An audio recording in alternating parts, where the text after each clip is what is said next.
When it comes to strength training for performance in sport versus just general fitness, there's a big difference. There's strength training, lifting things up and putting them down, and there's impulse training. Today, we're going to look at the difference between the two and how you can easily implement it.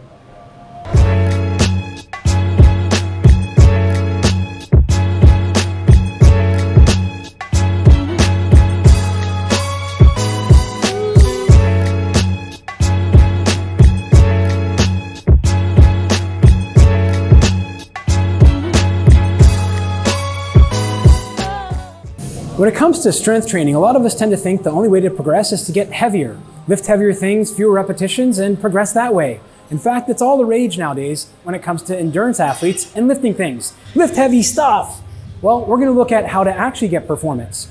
Over in podcast number 117, I actually had a client of mine, an athlete, Colin McKenna, come in and talk about how he didn't use anything heavier than 44 pounds and he got stupid strong on the bike. So make sure you go down to the comments down below. While you're down there, smash the like button and hit the subscribe button. Now let's take a look at what strength training mostly looks to most of us, myself included when we got started. Strength training, you think about, let's do goblet squats. Great, let's just go ahead and pick things up and put them down. Now, of course, you're here, you're strong, you're savvy, and you want to make sure that you're paying attention to your technique. So you're going to take a little bit of time, but essentially you're just going to go through a squat. As you feel more comfortable, you may pick up a little bit of speed, or if you feel like it, you might do something a little bit slower depending on how you feel for the day. So this is what most of us tend to think when it comes to strength training. Go ahead and relax for just a moment. So why am I cueing her to relax for a moment? Because I know exactly where I'm taking her. This is a fantastic place for you to start to learn the exercises.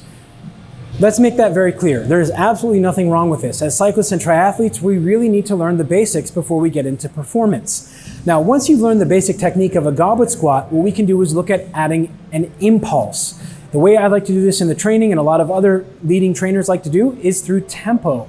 And by tempo, what we're talking about is the time it takes to stretch the muscle, called the eccentric, or in the squat movement, we're talking about lowering down. Then there's a second number, which is a pause or a hesitation at the bottom. The third number is the shortening, or in the squat coming up. And then the fourth number is at the end, if there's time to reset. So what she was just doing was roughly a 2-0-2-0 tempo. She's keeping good control, learning the movement, and maintaining a good mind-muscle connection. Now, what if she gets really good at that and her biking still isn't getting fast? Has she failed in her strength training? I'd say no. What do you think? I agree.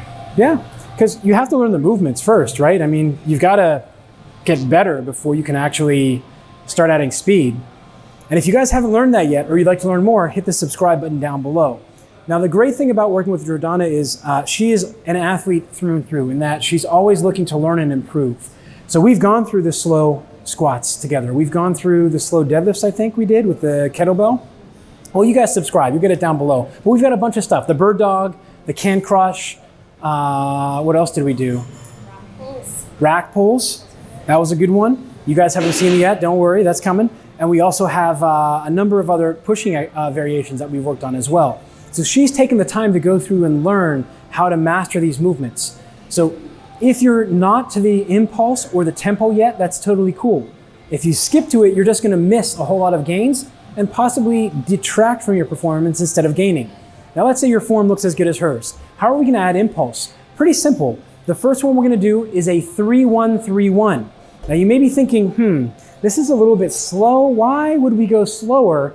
Well, the reason is we want more time under tension. So I wrote a nice article about this for Pez Cycling News, which you guys can check out hopefully in the link above or down below.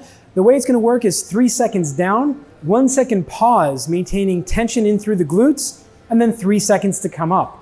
What we're getting by slowing down the movement is more time under tension, which allows us to get more of a response to a lighter weight. We don't need a heavier weight in order to see gains as endurance athletes or any athlete. We just need better time under tension and control and technique under time under tension. So the 3-1-3-1 allows us to really weed out any type of weaknesses that she may have or you may have. Once you're able to do the 3-1-3-1 for 3 sets of 10 or 15 with great control and great technique all the way through, then we can take a break, maybe deload a week, just do regular tempo squats again, so 2 sets of 15, and then we will go on to the 2-1-1-1 tempo. So now we're going to hit the fast track, and we're going to actually go through how to develop from a little bit of athleticism to a lot of athleticism. So what we're going to do is have her turn and face me here. Sorry about the whistle. And what we're gonna do is we're gonna do a 2-1-1-1 tempo. And notice that I'm coaching from 90 degrees. And the reason is I want to be able to get feedback as to how she's able to maintain and produce tension. Now from here, it's 2 seconds down, 1 second hold, and then 1 second up. So we're not exploding, we're just coming up with a little bit of speed. All right, so 1 Mississippi, 2 Mississippi, pause, tension to the glutes, up. Good. 1 Mississippi, 2 Mississippi, pause, 1 Mississippi, up. Good. A little bit faster from the top down. So 1 Mississippi, 2 Mississippi, 1 Mississippi, 1 Mississippi, 1 Mississippi, 1 Mississippi, 2 Mississippi, 1 Mississippi, 1 Mississippi. Don't let it go at the bottom. So you notice right there, she let herself keep sinking. It's got to be a dead stop for a second and then up. 2 reps, kind of okay, not too bad. And then she got a rep or 2 that was pretty good. Now she's moving, and this is because she understands if she stays in the same spot, she's not relaxing and taking tension out of the system. So as we go through your sets, the other part that's really important is to pair this with another exercise, which will allow you to improve how the first one is done.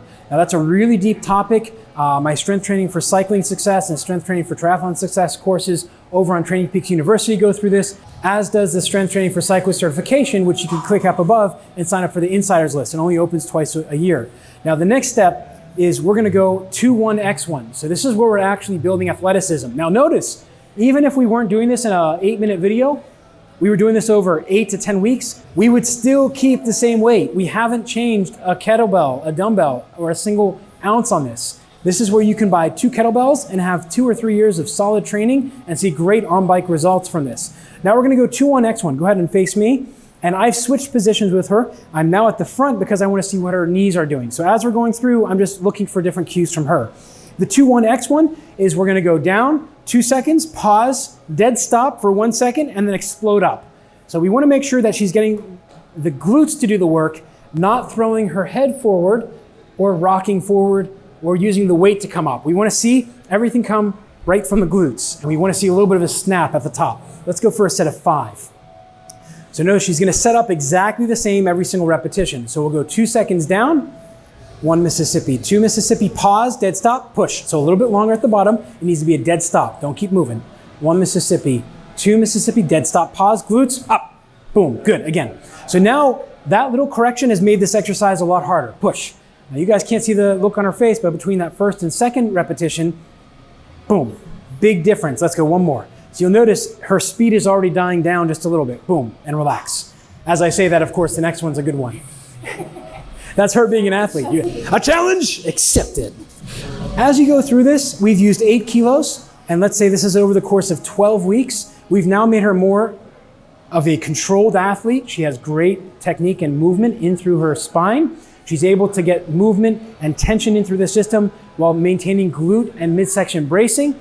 And she's able to get an increasingly better impulse to get down to the ground versus just moving things up and down and thinking, oh, well, I just bought this 8 kilo kettlebell 6 weeks ago. Now I have to buy a 12 kilo. Great. Now I have to buy a 16 kilo.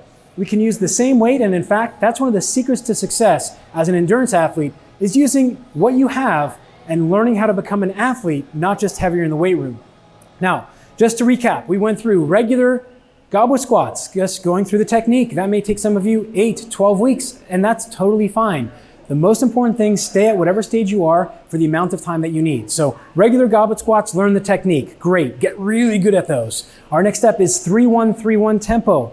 Hang out there for about 4 to 6 weeks until you can do 3 sets of 10 with fantastic technique and great control all the way through to the last repetition. Then we moved on to 2-1-1-1 tempo, and we're gonna do 3 sets of 10 to begin with great technique and control, and progress up to 4 sets of 15. Once you do those and you have 4 sets of 15 with great control, we take you all the way back down, 3 sets of 8 for the 2-1-X1 tempo goblet squats, where you'll hang out for about 3 to 4 weeks, where you go all the way back to the regular goblet squat for a week to allow yourself to deload. Boom, there you have it. That is your winter training. Now, keep in mind, strength training is not just winter, but year round. But in order to learn that a little bit more, you're gonna have to subscribe down below and make sure you hit the like button for today's video. Now, if you found today's video useful in helping you understand the difference between strength training and impulse training and how strength training for performance and strength training for fitness are very, very different and at opposite ends of the spectrum, hit the like button down below and make sure you hit subscribe and head on over to the Human Vortex Training website. Until next time, remember, train smarter, not harder, because it is all about you.